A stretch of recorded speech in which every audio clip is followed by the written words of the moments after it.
नमस्कार, मैं हूं मुराद डोसानी और आप देख रहे हो 24 आवर्स टुडे न्यूज़। दोस्तों, आज स्टूडियो में ना मेहमान है ना कोई गेस्ट है, लेकिन मैं आपसे बात करने आया हूं सीधे मुंह आप और मैं। एक अखबार है मुंबई शहर में जिसका नाम है मिड डे। मेरे बहुत अजीज़ दोस्त है समी खान, उन्होंने एक स्टोरी चलाई, एक कहानी चलाई जिसमें मुंबई की एक स्कूल में एक बच्चे को फीस नहीं देने की वजह से उसे परीक्षा में, एग्ज़ाम में बैठने के लिए स्कूल ने मना कर दिया। दोस्तों, ये बहुत ही दुखदायक बात है। न स्कूल चालू है, न स्कूल के एक्सपेंसेस चालू है, न स्कूल लाइट यूज़ कर रही है, न पंखा यूज़ कर रही है, न फैसिलिटी यूज़ कर रही है। उसके बावजूद स्कूल पूरी फीस ले रही है। और अगर कोविड के बाद जो हिंदुस्तान के हालात हैं, जो वादे किए गए और जो बेवकूफ़ बनाया है, उसके बावजूद अगर माँ बाप के पास पैसे नहीं हैं तो वो स्कूल एक्स्ट्रा फीस लेने के बहाने बच्चों को एग्ज़ाम देने के लिए मना कर रही है। दरअसल ये बात कोविड के उस वक्त से शुरू होती है जब मार्च 2020 में कोविड हुआ था। उसके बावजूद स्कूल्स ने अप्रैल, मई और जून की फ़ीस कंपलसरी ली और जो बच्चों ने वो फ़ीस नहीं भरी उसका उन्होंने दूसरे साल में कैरी फॉरवर्ड किया। माँ बाप को प्रेशर दिया गया कि वो ये फ़ीस हर हाल में भरे, लेकिन महाविकास अघाड़ी की सरकार में और एजुकेशन मिनिस्टर वर्षा गायकवाड़ ने सिर्फ ये कहा कि हम इस पे सोच विचार कर रहे हैं। कोविड निकल गया, लॉकडाउन खुल गया, वैक्सीन आ गया, उसके बावजूद उस स्कूल की फ़ीस पे कोई बातचीत नहीं हुई। क्यों? कोई जवाब नहीं। माँ बाप परेशान है, कोई जवाब नहीं। आपको स्कूल की फ़ीस भरना है, टीचर घर बैठ के सिखा रही है लेकिन स्कूल अपना चार्जेस ले रही है, ये कह के कि नहीं हमें तो टीचर को पैसा देना है। स्कूल के बसेस चलाने वाले लोग बेरोज़गार हैं लेकिन स्कूल सारी फ़ीस कंटिन्यूसली ले रही है। ये सवाल आज मेरा आपका नहीं है, ये पूरे हर बच्चे का सवाल है जिसके वजह से पूरे के पूरे माँ बाप परेशान हैं। इस पे कोई जवाब देने को कोई तैयार नहीं है।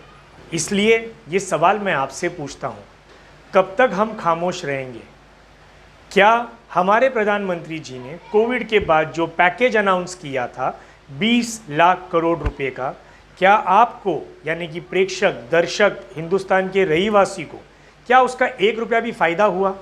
क्या कोई स्कीम या कोई भी योजना का फ़ायदा आपको हुआ? अगर नहीं हुआ तो क्यों नहीं हुआ? और कब तक हम सोए रहेंगे? हम कब आवाज़ उठाएंगे? इसीलिए मैं आपसे ये निवेदन करता हूँ कि जाग जाओ और अब सवाल करो। बिकॉज अगर अब आप सवाल नहीं करोगे तो आपको जवाब नहीं मिलेगा और जैसे उस बच्चे का हाल हुआ, कल ये आपका बच्चे के साथ में भी ऐसा हो सकता है। महाविकास अघाड़ी से भी निवेदन करता हूँ कि वो कुछ करें। सिर्फ वादे वादे वादे वादे से भूखे इंसान का पेट नहीं भरता है। आपको इसका जवाब देना पड़ेगा। बच्चों की स्कूल की फीस माफ़ करनी पड़ेगी या आने वाले वक्त वापस मई, अप्रैल, मई, जून ये फीस में भी रियायत देनी पड़ेगी, वरना बगैर स्कूल जाए कब तक एक माँ बाप पैसा भरते रहेंगे। दोस्तों, प्लीज़ इस सवाल को आप मेरे साथ में मिल के उठाओ। दूसरा सवाल, क्या अडानी, टाटा या किसी भी इलेक्ट्रिक एजेंसी ने या सप्लायर ने आपकी इलेक्ट्रिसिटी के बिल माफ़ किए? नहीं हुए। उनका ये कहना था कि हमने अंदाजे से आपको बिल भेज दिया है और उसके बाद में भर भर के 30,000, 40,000 ऐसे लोगों को बिल भेजा गया। यहाँ तक ऐसे भी वारदात हुए कि लोगों को करोड़ों रुपए में बिल आया है और लोगों को हार्ट अटैक आया है। इस पे भी सरकार सो रही है। हम सरकार चुनते हैं हमारे फ़ायदे के लिए, लेकिन सरकारें कुछ नहीं कर रही। सरकारें सिर्फ धर्म की राजनीति कर रही है, सरकार सिर्फ लड़ाने की राजनीति कर रही है। तीसरा सवाल, पेट्रोल। इतना चिल्ला रहे थे कि पेट्रोल का भाव 56 रुपया है, 70 रुपया है, आज पेट्रोल करीबन 100 रुपये के करीब आ गया, फिर भी हम सोए हुए हैं, हमें पड़ी ही नहीं है, हम पैसा भरे जा रहे हैं और सरकार से हम बात करने तैयार नहीं हैं। अगर हम आज नहीं जागे तो ये सरकारें इसी तरीके से अन्याय करती रहेगी और हमारी तरफ से, यानी एक आम आदमी, आम जनता, आम आवाम की तरफ से बोलने वाला कोई नहीं रहेगा। दोस्तों, मैं आपसे हाथ जोड़ के विनती कर रहा हूँ, ये कहानी आज मेरी है, ये कहानी आज आपकी है। प्लीज़ जाग जाइए, उठिए और सवाल पूछिए। आपको हिंदुस्तान में फ्रीडम ऑफ राइट है, दिया गया है स्पीच का, एक्सप्रेशन का, अपने सवाल पूछने का। हम अगर सवाल नहीं पूछेंगे तो कल ये इसी तरीके से चलता रहेगा और कल पेट्रोल 200 रुपये के पार हो जाएगा, बच्चों को स्कूल से निकाल दिया जाएगा, इलेक्ट्रिसिटी के बिल आपको भरने पे मजबूर किया जाएगा। इसीलिए आपसे आखिरी बार निवेदन करता हूँ, आप हर आदमी अपने तरफ से सरकारों से सवाल पूछिए। मैं मेरे माध्यम से एक पत्रकार होने के नाते आपको आह्वान कर रहा हूँ कि आप मेरे साथ मिलकर के ये सवाल पूछिए।